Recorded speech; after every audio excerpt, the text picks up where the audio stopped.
The Cellmates. Prvá kapela z Bratislavy, ktorej aj Madonna robí cover verzie. Ladižo, to som kvôli tebe, lebo som sa pozrel na tvoj dátum narodenia a chcel som vybrať hudbu, ktorá, keď si mal 35 rokov, tak bola moderná, vieš, v 56. Si drzý na to, že ja pamätám Drevené Hradčany, si dosť drzý. Čítal som tvoju žiackú knižku, písal tam poznámku pani Tutanchamonová, že... Ježiš, Tutanchamon, on bol nezbedník, jak hovado. Furt sa tými obväzmi, to bol fasa chalaň, no. Najprv The Cellmates, toto je kapela, ešte jeden potlesk si, poprosím. Počkaj,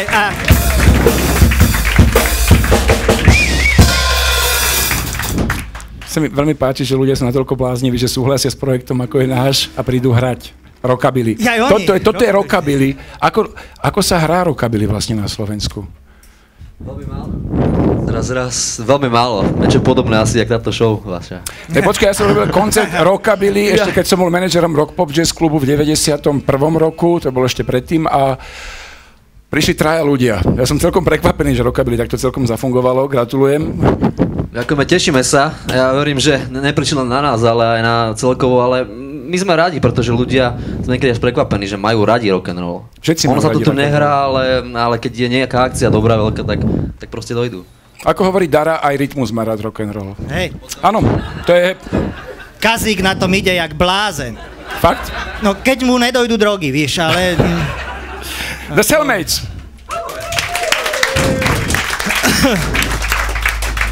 Dámy a páni, ešte raz vítame vás v tomto klube, sa volá Uhu klub, volá kedy to bolo, ja si to pamätám ako Smirnov, medzi tým to bolo niečo, čo si pamätáš iba ty?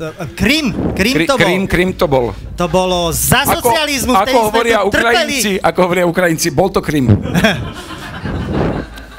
To je úplne ináč, tak ako... To nebolo až tak vtipné, ale ďakujem. Chcel som povedať, že... Teraz ušiel, neviem, či si to stihol, ušiel rozhovor od Putinovej frajerky s kamoškou. Ne. A tá časť, tá podstatná to všade je teraz, že vieš čo, a on, že taký starší a nahluchlý, ja som mu hovorila, že krém, ne krím. Okay. Vieš, ale to je... V každom prípade, toto je taká beta verzia toho, čo sme si my z Ladižinsky vymysleli a vymýšľali sme to 22 rokov, netoľko sa poznáme, to je až neuveriteľné, na 25-ročných chlapcov. No. A to kto bol? A nachádzame sa v klube Uhu, ktorí majú veľmi dobrí kamaráti z Tech House, to je taká reklama pre nich a chcem povedať, že tento klub má tú výhodu, že má bar. A v tom bare predávajú alkohol, nie sme v Abu Dhabi, predáva sa alkohol a čím viac sa budete piť, tým vtipnejšia tá show bude sa vám zdať. A chcel som povedať, že som veľmi rád, že toto je pán, ktorého si vám dovolím predstaviť, môj fakt dlhoročný kamarát, 22 rokov sa poznáme. No najmenej. Minimálne. Pán Ladižinský. Ivo Ladižinský, veľký potlesk pre neho.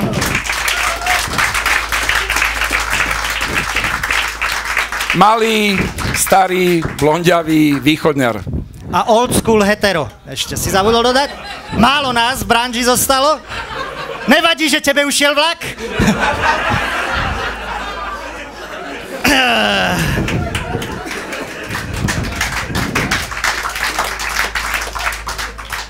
Nebudete mi veriť, ja ho poznám toľko istých rokov, čo on mňa. Náhodička. Ani sme spolu nemali. Až na túto show. Som vynaliezavý. V každom prípade, dovolím si vysvetliť, na čom princípy tejto show. Voláme si tu ľudí, vždy dvoch hostí. Prvý host je človek, ktorý netrčí z médií, nie je to človek, ktorého všeobecne môžete poznať, ktorý proste rozpráva pravdy pri tom, ako je rosnička, alebo herečka v seriáli. Modelka. Alebo... Alebo nejaký... Manželka. Alebo lacný pornoherci nejaký. Jeden stačí. Snažíme sa vyťahnuť ľudí, ktorí naozaj sú zaujímaví. To je prvý hlavný host. A dnes to bude pán Miro Martinček. Kde tu je? Tam on je. Áno. Chatár. To máme synchronizované. Ešte raz. 3, 4. Chatár. Na Holubieho chate. A druhý host je vždy hudobný host v našej show a človek, ktorý má čo povedať aktuálne, veľmi zaujímavý, ktorý na konci vždy zahrá svoj jeden z veľkých hitov spolu s našou kapelou, rockabilly kapelou. Dnes to je pán rock'n'roll Sveto Korbel. Punk is no dead. Som ako jeden z vás, mladých punkerov. Ako by povedal oný Dano Dangle. Teraz to poviem znovu, že Som jeden z vás, mladých punkerov. Čiže, kľudne, keď dačo bude menej vtipné, môžete tu, preto sú tie stolíky, aby ste sa mohli baviť aj na dangla, sa tomu hovorí. Ja k nemu v lete rád chodím na opekačku, lebo viem, že nemusím nosiť uhlíky ani drevo. Auto to istí, poopekáme vždy. No, nevadí. Povedzme si, čo sú také tie aktuálne témy, ktoré nás posledné týždne a mesiace zaujímali? Alebo sú mnohé témy, väčšinou sú to také univerzálne, ktoré preberajú všetky tlačové agentúry. A my nebudeme výnimkou, my sme tlačová agentúra. My sme tí plnohodnotní občania. Áno. K palčivým témam sa budeme vyjadriť. ako vyjadrovať. Áno. Najpalčivejšia téma dnešného dňa, mám malým písmom napísať, áno, to sú prezidentské voľby. Povedzme si slovo o prezidentských voľbách. Si strátil okuliare. No myslíš vážne toto? Tak si hovoríš, vážne témy. Vážne témy. Teraz je to, to oratórium. Áno, to je nová hudobný žáner, volebné oratórium. Oratórium. Jak poznáme fúgu démo, tak máme teraz fúgu, čo to je? Tento je obľúbený slovenský hudobný žáner, sa to volá, že mrchavé ťažoby. Áno. Áno, a tento večer by sme ešte mohli úprimne a zo srdiečka, ako na streche u Olgy Záblackej, venovať aj nášmu terajšiemu prezidentovi Ičkovi, ktorý sa dnešný deň dožíva 150 narodenín. Krásne. Naozaj. Naozaj má narodeniny. Vy netlieskate Ičovi, vy ho nemáte radi svojho prezidenta. Špiny sú, to som ti hovoril, prídu intelektuáni. Ale nie všetci prezidenti boli takí, ako boli Ičo. Ale mali sme dobrých. Vychytávky Mali veľké. sme normálne slovenských prezidentov. Áno, a remeselné typy to boli. Už len tie mená, že Šuster, Kováč. Vieš, si poviem tak dobre na piču že prezident je zlý, ale bodky mi ušije na zimu, aspoň. Chalaň, alebo ukuje dačo, vieš. Áno, Šuster bol zábavný. Cerečko mám od neho. Ježiš, to bola veľká vychytávka. Ťažko to bolo zohnať. Môj obľúbený single je tam, že lísteček z brezy. A taký cool sweater mal od Skulovi s jelenem. A video k tomu bolo videoklip. Áno, Jakubec. A nečakal by si ten záber pri texte lísteček z brezy dolu vodou pláva. Bol jaký záber? Najväčší.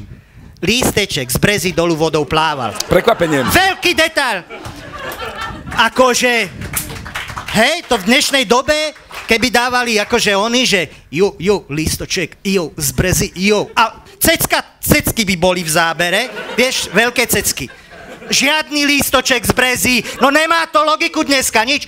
Spievam lísteček z brezy, musíš lísteček z brezy plávať dolu vodou.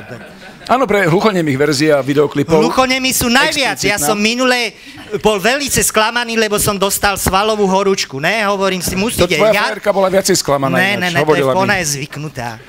Som retrosexuál, ja už len spomínam, víš. Ale ja som, že musím sa dostať do formy, ne, že ja troška postavička do plavek a tak som ti začal chodiť, že karate, kung fu, všetko tam bolo, jiu-jitsu, a teraz je taký zlomený a ja som až po týždni došiel, že ja som chodil do dramatického krúžku pre hluchonemých. Áno. Ale dobre mi to som nabral. Nielen voľbami je svet živý, aj krvou je svet živý, pretože prišla tá najťažšia sezóna pre všetkých hubárov, horolezcov, horolezčatá a daňových poplatníkov, sezóna kliešťov. Ja kliešte... Sezóna kliešťov. Ja by som ako Slovák kliešte vôbec neriešil. Kliešte, žiadny Slovák. Mne sa páči, že to napasovali do obdobia podania daňových priznaní. Jasná. Ja viem, že ty nedávaš, ale ja krvácam, vieš, dvojnásobne. Vycuciavajú. Aj jedni, aj druhí vycuciavajú. Podľa mňa, preto Slováci nemusia žiadne odškočovanie proti kliešťom, lebo furt nás takto vycuciava. Že my sme zvyknutí nejaký kliešť navyše, akože na jar. A čo ti jebe, myslíš, že mňa nikdy necucal celú zimu krv? Vieš, koľko ich bolo? No tak na čo sa teraz budem dávať očkovať? Ja len pre mamičky, ktoré sú v tejto miestnosti, že keby ste náhodou nevideli kliešťa, tu je taký názorný obrázok, ako kliešťa uvidie, dieťa položte do trávy, dajte mu lupu, on sa zahrá. Áno, vyvaľkať ho. Áno, a potom proste, prečo to možno nie obraz?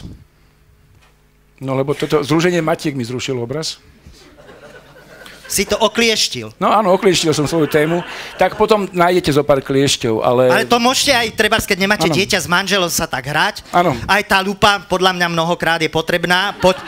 Objavíte novinky, zákutia. Veľa modeliek hovorilo ináč. Áno, no. Tak tvojich. Pozri, kto si malý neváži, ten si veľký nezaslúži. Ale... nielen kliešťami je človek živý, veľa z nás si dáva kávu a Američania, teraz milujem túto vetu, americkí vedci zistili, to už Donald hovoril, to je krásne, americkí vedci zistili, že Američania najviac kofeínu spotrebujú v káve a vraj je to pravda. V káve? V káve. Najviac kofeínu v káve. Si istý, že kofeínu a v káve? Že kofeínu v káve. Kokainu a... Ne, počkaj. Kofeínu a v káve.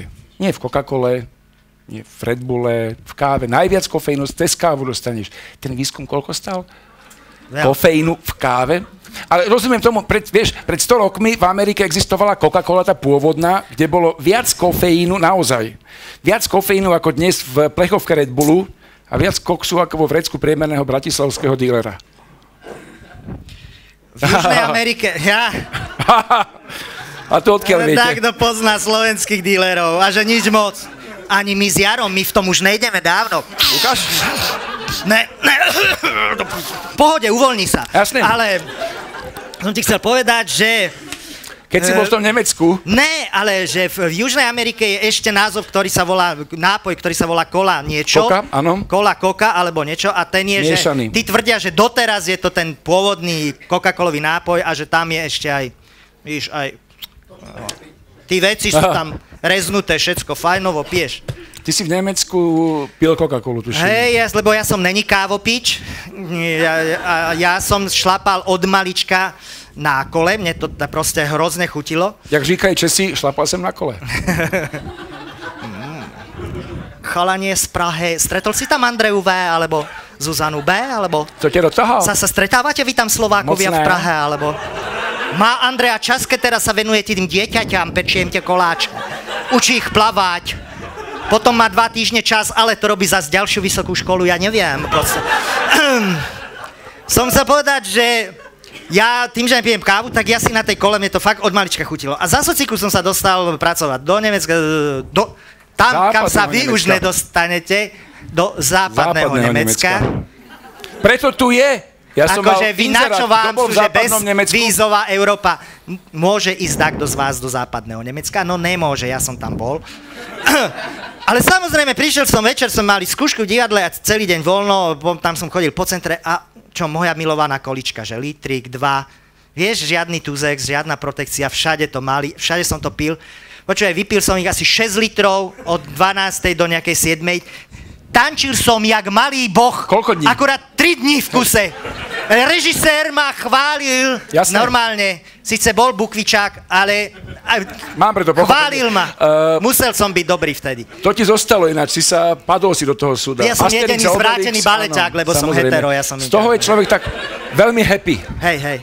No tak, veľmi happy, keď hovoríš... Z kofeínu, jasné. To určite ty vieš, aj vy viete, Happy Mania od Pharrella. Urobil tú happy pesničku, myslím, že dostal aj Oscara za najlepšiu pesničku. Urobil to teraz najnovšie. O to vôbec nejde, ale dostal hlavne Oscara, vieš, keď máš Oscara... To je. To je slovenské, ale on nakazil celý svet, ale to je v poriadku všetko, že nakazil, robte happy, tie klipy a tanečné, buďte happy, ale aj na Slovensku si uvedomte, že nebolo to o Borovičke a napriek tomu vznikli tatranské happy, bratislavské happy. Jak to ty vidíš? Akože? Ja to vidím veľmi negatívne, pretože ja ako Bratislavčan, na rozdiel od teba, Prešovčana, vám závidím, pretože toto vy máte v zime v Tatrách a ja mám taký jasný dôkaz, za chvíľku ukážem, ja bývam v Rusovciach, kde je jediná slovenská bratislavská nuda pláž a behávam tam v lete. A než toto dojde do Bratislavy po tých cestách, necestách, je z toho toto. To ja vidím. Toto pošli Pharrellovi do piče. Už nič nenapíše. Ne, už nič nenapíše. Ja aj v lete viac si bicyklujem. Oratórium naše prezidentské možno napíše. Ďalšia téma, čo ma zaujala, že Holandian má 100 detí. Čo ti šibe? Daj to preč. A naplo má aj chvíľu. Chápem. Ale ja to vidím naživo. Kde? V Rusovciach. Koľko má tvoja žena rokov? Ty si hovado. Jaj? Ja ty akože chodíš behať okolo toho nudistického. Áno. A máš tepláky s vačkom? Máš všetko a beháš. Ne, to nič nerobí už tí nudisti. Čaute, decká. Ďalšia téma, čo nás zaujala, bol Holandian so 100 deťmi. Holandian so 100 deťmi je... Toho nemáme. Ten je dobrý, to je takzvaný Holanďan z Kolár klubu už. Áno. To už je, už Borisov to kamarát. už sa ráta, proste, ak ideš nad 8, tak už to tam dostáva členskú kartu automaticky. Ale znie to ako, že tak brutálne, ale on to spáchal tých 98 detí za 12 rokov. Áno, tak tu sa zase...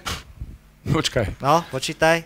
To je sex raz do mesiaca, to už je hodne. A tak keď ty hovoríš ako ženač, tak nebudem ti akože... Ale videl si Holanďanky zase niekedy? Ne. Holanďanky sú vysoké ako ja a široké ako Jerry, čo je náš tretí... Jerry za chvíľku príde, pochopíte toto? Ale Jerry má dobré kozy náhodou. Áno, ale na chlapa... Pozor, akože... Počujem, má ako bežná holandská letuška, 2 m 140 kg. A fúzi. Sa nezmestí do tej onej uličky. Nemá fúzi. Ona má toho Holanďana, čo robíte deti. Nemôžu ho súdiť, lebo to je... Začínam ho uznávať. Ďakovné listy mu posielajú. Holandská vláda normálne... Hej, nemôžu ho súdiť preto, lebo to robí zadarmo. Pozor, ako normálne z lásky k neviem čomu, počtu obyvateľov. Ja si myslím, že keď každý, kto videl holandskú letušku, si myslí, že to robí z donútenia. Tak možno to spočíva v tom, uchyla. že je taká nová móda, to sme si teraz našli dnes ráno. Daj. Musím preskočiť tú pani z Rusoviec. To ne, počkaj, povedz mi, kedy. A toto je nový účes, ktorý je nariadený v Severnej Koreji. Toto musí mať povinne všetci mladí ľudia, teba sa to netýka. Všetci mladí ľudia to musia mať, toto je jediný účes, čo majú dovolený. Ja už to mám, ja som mladý, už pestujem. Jediný účes. Vyzerá to ako keď má penis, keď mu narastú fúzy. Áno. Pozrite sa ten tvár a to, videli ste penis? Takto. Kto videl penis? Dobre, tak nič. Dobre, nič, som ti hovoril, prídu intelektuáli, ty devil. Pokračuj. Je to tu? Pokračuj. Penis s fúzami vyzerá takto, rozumieš? Pôjdem si ja svoj štýl začať, ale zase, ako nič, tak ty si z Prahy. Podľa mňa toto predznamenáva už minimálne z takého kaderníckeho, štilistického hľadiska koniec sveta. Koniec sveta je naša obľúbená téma. Koniec sveta je najobľúbenejšia téma. Má to jednu chybu. Teraz NASA zas ohlasilo, neviem, či ste všimli, ďalší koniec sveta. Ďalší. No jebem im ja na to. Viete, koľkokrát som sa ja už namotal na koniec sveta? Naposledy, keď bol ten keď Majský vydal kalendár, ten majský kalendár, však to nikde nebolo, vieš, to bolo vypredané, ja som chodil, dajte mi majského kalendár, nemali. To bolo 2012 pred Vánocami, ne? Ne, to bolo v 98. pred Vánocami a naozaj to bol koniec sveta pre takých 200 000 ľudí, tuším. Áno. To bola iná inštitúcia tak Majského. bol to koniec sveta. Hej, pre Majského. No ale ja som sa namotal na ten ďalší, ten 2012. Pred Vianocami si hovorím, mám v píči šalát, kapor, kapustnica, čo ti jebe darčeky. Nič som nenakúpil, nič som neurobil, hovorím. Však zajtra už otvorím oči, tam budú tí meteority, ufonci lítať, vieš, ohne, plamenné, žaby padať, všetko. Zobudil som sa, všetko bolo, jak má byť, modrá obloha, darčeky, všetci vyvolávali, dekapor, pičoviny, puf a mu v televízii, mrazík. Drbem na to, rozumieš? Teraz by som sa namotal zase rád, lebo dobre to znieje, rozumieš? Že už kľud, pijanko a ešte predone, dane sa idú platiť. Jak by mi to bodlo? Hovorím, pošlem im na veľké A4 fakera. Ne? Však koniec sveta napíšem, koniec sveta, faker. No ja sa zasa zobudím, tá daňová kontrola, budú mi búchať na dvere. Nič, neverte, ja si myslím, že konečne máme ten Slovenskú akadémiu vied a všaké nezmyslné tieto inštitúcie, kopec. To si myslí vláda, preto ich to je jedno, aj vláda nech do toho ide a nech vykúmajú, že kedy bude naozaj koniec sveta, ale v podstate... Ja mám prvý signál pre teba, pozri sa na obrazovku, koniec sveta prichádza, toto už je prvý signál? Áno. Alebo už keď takéto trak môžu mať show, no keď tak... my môžeme mať talk show, tak môže byť. Živý koniec sveta. Priatelia, vy sa nemusíte báť. My žijeme na Slovensku.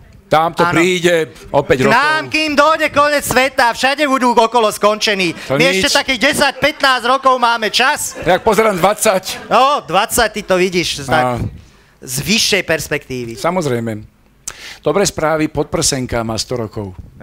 Jak Ičo. Podprsenka má narodeniny. Pre tých, čo ste to nevideli. Podprsenka. Podprsenka. Pre tých, čo ste nevideli, zapnutú teda. No, pozri sa. Pozrite sa, ja to poznám, fakt. Ja som nevyrestal na internete. Poď. Prax. Dobre. 100 rokov, kto to vymyslel? Jasné, vymysleli to v Amerike, vymyslela to žena. Ale pozor, čo to vymyslela. Ona to vymyslela z kapesníkov svojho muža, keď žehlila prála kapesníky, ona ich tak zošňurovala a vznikla toho akože prvá podprda. Málo do tomu veril, toto keď mi povedal Ladižinský, tak som hneď googlil, našli sme výskumný ústav podprseniek, išli sme tam, Vúbka sa to volá. Dnes ráno sme tam išli a našli sme práve oddelenie novej Wonderbra, takže to tam vyzerá. Hej. Áno. Pracujú na novom modeli, Sú aj tam tie normálne a tie také zatvrdnuté, čo sú, to budú tie vystúžené. Áno. A to určite, to není semeno, on má alergiu, on má na klímu, on má len na klímu alergiu. To, Jasné. Keď máme o tých feministických témach, v týchto dňoch oslavuje znovu narodeniny, respektíve ďalší človek, čo oslavuje narodeniny, je najznámejšia feministka, čo založila Miss Magazine, 85 rokov má pani. Je jaká miska? Feministka. Feministka. To už zle znie toto. Neznie to zle. Takéto slovné výrazy u nás v modelingu ani nešli okolo. To je prvá vec, čo ti dnes verím. Feministka má krásne výroky o mužoch, mám také 3 citáty pripravené, že žena potrebuje mužov, ako ryba potrebuje bicykel. Super. To je veľmi pekné. Ženy hovoria, áno, pravda oslobodzuje, ale predtým vždy kurva na sere. Hej. A najlepšie žena, ktorá číta Playboy, je ako Žid, ktorý číta nacistickú príručku na používanie koncentračného tábora.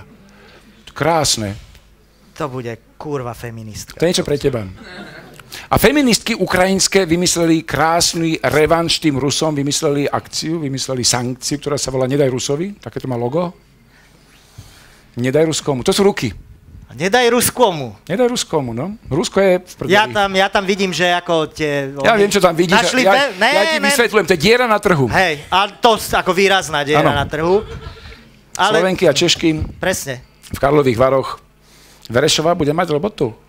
Ale to tak vieš, ty si taký úzkoprsý zbytočne. Pička není mydlo, to keď sa používa, z toho neubudne. Rozumieš? Ja si myslím, že ukrajinské dievčatá by si mali uvedomiť, Rusi, čo nedostanú, si zoberú, viď Krym. Jasné, akože zbytočne úplne toto robili ruské, tie ukrajinské feministky. Vymysleli pekné logo. Hej, logo je pekné. Logo je pekné. Diera na trhu. Vidím kopec symbolov. A ja. Budeme vás vítať s rozkročenou náručou. Ale nie len takýmito aktualitami je človek živý, hlavne internetom je človek živý v dnešných dňoch. Vôbec, už vy mladí na tom virtuálny svet. A preto aj my tu máme nejakého mladého kolegu, ktorý prišiel z väčšine zasneženého Lučenca. Dámy a páni, Jaroslav Jerry Veľmajster Sabo.